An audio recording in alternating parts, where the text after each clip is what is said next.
दूर हुआ कि नहीं? संशय दूर हो गया, हाथ की ताली बजी, संशय दूर हो गया। इसी तरह एक कथा है कि जब गोस्वामी तुलसीदास जी महाराज कथा जब गा रहे थे गंगा जी के किनारे अस्सी घाट पर बैठ करके, तो उनके आश्रम में, अस्सी घाट पे आश्रम जिस आश्रम में बैठकर गा रहे थे कथा, उस आश्रम में एक श्रोता गंगा जी के पार से आते थे नित्य प्रतिदिन कथा श्रवण करने गोस्वामी जी के पास। नित्य प्रतिदिन आते थे और कथा श्रवण करने के बाद वह अपने घर लौट जाते थे नाव के द्वारा। नाव से आते थे और कथा श्रवण करने के बाद नाव से ही चले जाते थे। एक दिन कथा बहुत लंबी समय तक चली और समय ज्यादा हो गया, रात्रि ज्यादा हो गई, तो अब वह सोचने लगे कि कथा श्रवण करने में देर हो गया है, अब जाऊं तो मैं कैसे जाऊं, क्योंकि घाट पर कोई नाव था ही नहीं। गंगा जी के किनारे घाट पर कोई नाव नहीं था, तो वह लगे रोने कि अब मैं घर कैसे जाऊंगा। तुलसीदास जी पूछ रहे हैं कि क्यों रो रहे हो, और वह श्रोता बोल रहे हैं कि मुझे घर जाना है इसलिए रो रहा हूं, कोई नाव है नहीं, मैं जाऊं तो कैसे जाऊं। तो घर क्यों जाओगे, यहीं रुक जाओ। घर किस लिए जाना है, आधी रात हो गई तो तुम यहीं सो जाओ, सुबह चले जाना। वह व्यक्ति गोस्वामी जी से बोल रहा है कि प्रभु नहीं, मैं जाऊंगा तो आज ही जाऊंगा और अभी जाऊंगा। गोस्वामी जी बोले कि ऐसा क्यों, क्या जरूरी आ गया कि तुम अभी ही जाओगे। वह आदमी बोला गोस्वामी जी से कि महाराज मैं यहां रहूंगा तो मुझे घर की चिंता सताएगी कि घर में कौन कौन है, कैसे है, कैसे रह रहे हैं, खाए हैं कि नहीं, कुछ पानी पिए हैं कि नहीं। यहाँ रहेंगे तो घर की याद आएगी, और जब मैं घर चला जाऊंगा तो यहाँ कथा जो हुआ है उनकी याद आएगी कि इस कथा में क्या हुआ है। अब आप ही बताइए कि घर की याद आना अच्छी बात होगी कि इस कथा की याद आना अच्छी बात है। प्रेम से ताली बजाइए। कौन सी अच्छी बात है? कथा का याद आना अच्छी बात है ना। इस बात पर गोस्वामी जी बहुत प्रसन्न हुए, बहुत प्रभावित हुए उन श्रोता से। तो क्या किए गोस्वामी जी कि एक कागज पर राम जी का नाम लिखे और वह कागज को चपोत करके उनके हाथ में पकड़ा दिए और बोले कि जाओ, तुम चले जाओ, चले जाओगे, पार हो जाओगे गंगा जी। अब वह हाथ में पुड़िया लिए हुए वह श्रोता चल दिए, गंगा जी के घाट आया। गंगा जी के घाट के किनारे पानी में जब घुसे तो वह पानी में घुसे तो पानी के अंदर नहीं जा रहे हैं, बल्कि जिस तरह जमीन के ऊपर चला जाता है उसी तरह वह पानी पर भी चलने लगे। और पानी पर जब चलने लगे तो बीच, जब गंगा जी का बीच धारा आया तो उनके मन में संशय हो गया। उनके मन में संशय हुआ कि न जाने महाराज जी ने क्या लिख करके इसमें दिए हैं कि बताओ मैं पानी पर चल रहा हूं। फिर कुछ दूर आगे गए, नदी का किनारे अभी थोड़ी दूर पर ही था, तो वह फिर सोचे कि जरा मैं देखूं खोल करके इस कागज की पुड़िया में वो क्या लिखे हैं। तो वह कागज की पुड़िया खोले, उसमें देखे कि राम जी का नाम केवल लिखा हुआ है। तो उनके मन में यह भावना आ गया कि ये कौन सी बड़ी बात है। वह बोले होते तो मैं ही लिख करके हाथ में रख के चला जाता। तो जैसे ही यह मन में उनके अंदर आया वैसे ही वो पानी में डूबने लगे, और पानी में डूबने लगे, हाथ पैर चलाने लगे। तो अब वह बोले कि हे तुलसी के राम अब आप ही बजाओ। और जैसे ही यह बोले शब्द वैसे ही नदी में एक उफान आया और उनको किनारे लगा दिया। तो ये क्या है? मन में अपने बड़ों के प्रति कभी भी संशय नहीं करना चाहिए, स्पर्धा भी नहीं करना चाहिए, मैं कंपटीशन भी नहीं करना चाहिए। स्पर्धा का मतलब होता है कंपटीशन। कंपटीशन भी अपने बड़ों से नहीं करना चाहिए और अपने से बड़ों की बातों पर कभी संशय नहीं करना चाहिए। इसलिए कहा गया है कि संशय जब मन में है, कहीं न कहीं जब संशय बैठा है तो वह संशय रूपी पक्षी को दूर भगाने के लिए यह राम जी की कथा ही सुंदर ताली की समान है। प्रेम से सियावर रामचंद्र भगवान की जय। शंकर जी बोल, तो जब तक श्रद्धा और विश्वास का मिलन नहीं होगा तब तक भक्ति की धारा प्रवाहित होने वाली नहीं है। चाहे हम कितना भी यत्न कर लें, जब तक हमारे अंदर श्रद्धा और विश्वास नहीं जगेगा तब तक भक्ति हम लोगों को आने वाली नहीं है। इसलिए कहा गया है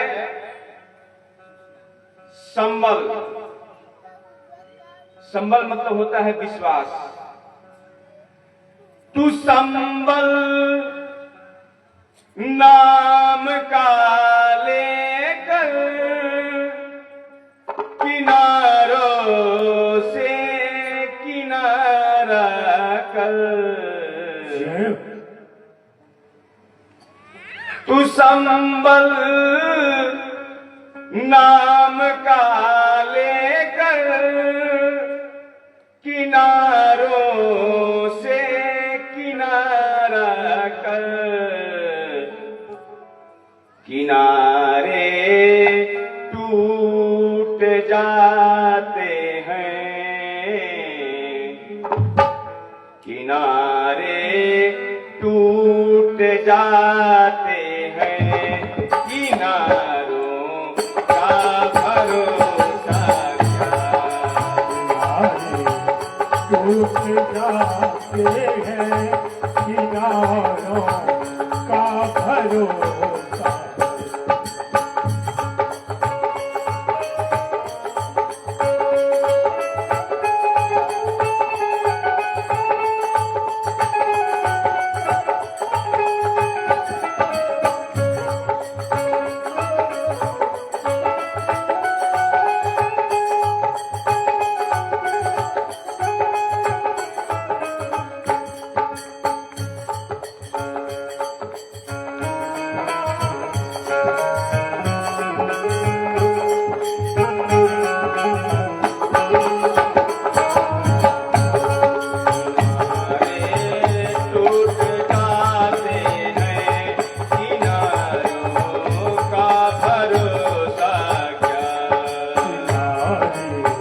टूट जाते हैं, किनारों का भरोसा।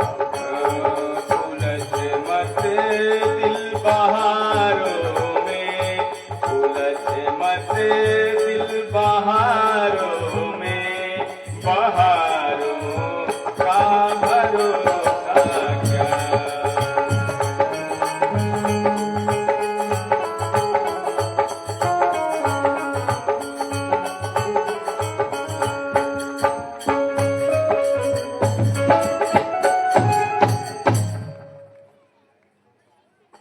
कहा गया है कि नदी का किनारा जो होता है, जब नदी के पानी में उफान जब आता है तो किनारा टूट जाते हैं। किनारे का कोई भरोसा नहीं करते, न किया जाता है। इसलिए अपने इस पद में जो पद लिखा है कवि ने, कहते हैं कि किनारों पर कभी भरोसा नहीं करो। किसका भरोसा करो? नाम पर भरोसा करो। नाम जितने हम नाम लेंगे उतना ही अच्छा है। कोई बांध हो, कोई आंधी हो, कोई तूफान हो, उस सबसे पार करता है कौन? यह हमारे राम जी का नाम। इसलिए किनारों पर भरोसा नहीं। और जब गोस्वामी जी कहते हैं, सबसे पहले इस रामचरितमानस को आरंभ करने के पहले कुछ श्लोक का रचना किए हैं गोस्वामी जी। उन सभी श्लोकों में सबसे पहले शंकर मां सरस्वती, जब सबके अंदर हमारे भगवान राम जी नजर आते हैं तो क्या दुष्ट के अंदर भी नजर नहीं आएंगे? नजर आएंगे। इसलिए गोस्वामी जी दुष्टों की भी वंदना की है। और उसके बाद नाम का महत्व देते हुए नाम के ऊपर उन्होंने कहा है कि नाम की महत्ता सबसे ज्यादा दी है। जो कार्य हम लोग पुराने जमाने में त्रेता युग, द्वापर युग, सतयुग में नहीं हो पाया, वह कार्य इस कलिकाल में हुआ है। किसके आधार पर? नाम के आधार पर। लगभग 1000 वर्ष पूर्व दक्षिण भारत में एक तिरुनारायण जी का मंदिर है। उस मंदिर में जो पुजारी जी थे, तिरुनारायण स्वामी का नित्य पूजन अर्चन वंदन करते थे, भोग लगाते थे। हमारे ठाकुर जी को नहला धुला करके तरह तरह के भोग लगाते थे, फिर उनको विश्राम देते थे। एक दिन क्या हुआ कि उसी समय एक संत का आगमन हुआ, श्री रामानुजाचार्य महाराज का। उनके साथ में कुछ चेले चपाटी हैं, वह आए तिरुनारायण के मंदिर में और आकर के मंदिर के दरवाजे पर अपने सभी शिष्यों के साथ में खड़े हो गए। और मंदिर जी, उस पुजारी जी मंदिर के अंदर में पूजन कर रहे थे। तब तक से भगवान के मूर्ति में से एक आवाज निकली और पुजारी जी से कहा गया। वह आवाज क्या बोला कि पुजारी जी आप बाहर जाइए और बाहर दरवाजे पे जो महाराज खड़े हैं अपने शिष्यों के साथ, उनको आदर सहित अंदर बुलाइए। अब भगवान का आदेश पुजारी जी माने गए। देखे दरवाजे पर एक महाराज खड़े हैं अपने बहुत से शिष्यों के साथ में। बोले कि आपको अंदर बुलाए हैं, साक्षात तिरुनारायण स्वामी आपको बुलाए हैं, आप अंदर चलिए। रामानुजाचार्य को अंदर पुजारी जी ले गए और जैसे ही अंदर गए वैसे ही भगवान के मूर्ति में से आवाज आई